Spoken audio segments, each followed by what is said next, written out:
Anonymous asks, how do you handle it when your great ideas for the company are not being implemented?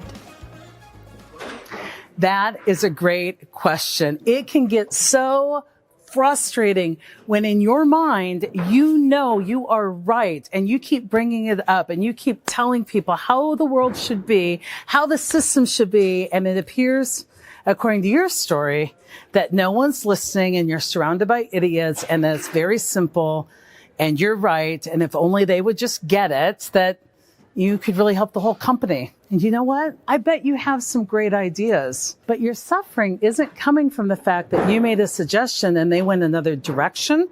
That would be no ego. Your suffering is because you've gone over the line to the place where you would rather be right than successful. You've got to ask yourself right now whether you'd rather be right or happy, whether you'd rather be right or add value. And here's what I mean by that. Here's your current reality. You've made some suggestions, and for whatever reason, they haven't been a priority for the powers that be to take them and move forward. That's it. You're the one that adds, this means that they don't value me. This means that I shouldn't ever bring up another suggestion. You're the one adding the story that's adding the pain. Keep making suggestions. Keep bringing things up in a professional way. And here's what's going to happen. People will move in the direction you want them to move or not. That's it.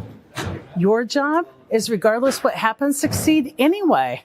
Move on, succeed, and make things work in spite of your circumstances. And if I were you, just for your own happiness, I would check yourself, because a lot of times our ego can get us into a place where we want to be a purist. Because what happens for the ego is we get hooked on something that we believe we're right. And once we are right, we become righteous and we stop learning and we see ourselves as the victim, the one who's trying to help, but no one will listen to. And we really step down rather than stepping up.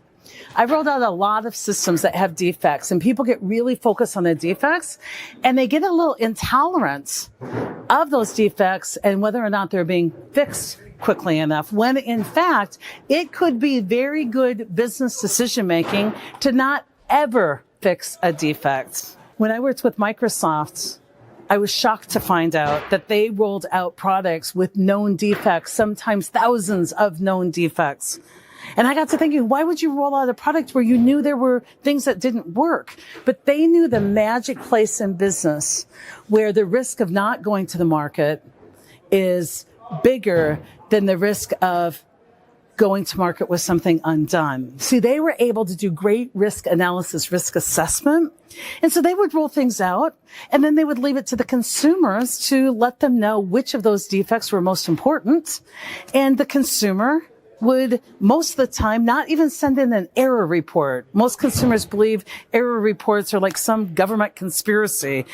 The system would fail. They'd even have to reboot their computer and not report the defects. They took what was reported. They Pareto charted those to figure out what was really impacting their customers. And they would see what it took to fix those defects. And then they might fix them, but they didn't just automatically give them back to you in an upgrade. They might even just wait and sell them to you in the next version. Now, I'm not doing a commercial for Microsoft, but all of us use Microsoft Word and just tolerate some imperfection. But when it comes to our internal systems at work, we can get so perfectionistic and demanding about what people need to be doing and what people need to be fixing. All I'm saying is be very careful what you think you know for sure, because people might be aware of it. Thanks to you, you've brought it up, and an appropriate decision may be that they just aren't going to fix it right now or ever, depending on the business need. And you know what? Any one of those decisions can be a great one unless you, of course, decide to get righteous, not support it, and stay stuck on the fact that they didn't take your suggestion and go forward. So if you want to be happy, and if you want to be a great player in the business, get over it.